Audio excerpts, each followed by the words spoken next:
Enrico! Tara na!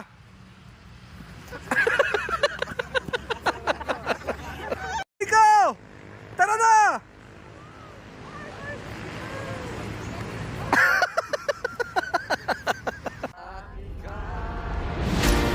Magandang araw po sa ating lahat.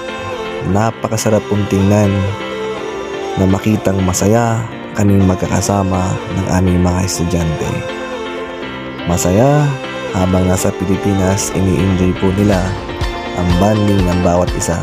Nung una, talagang hindi pa sila lahat magkakilala. Andyan yung suplada, ang suplado. Pero natutuwa po ako, nabuo po kaming lahat. Napagbuklot-buklot po sila. Ngayon nakikita niyo yung bonding po sila lahat. So sarap po sa pakiramdam na isa-isa sila na makakapunta ng Japan, matutupad ang kanilang pangarap ng masaya sila.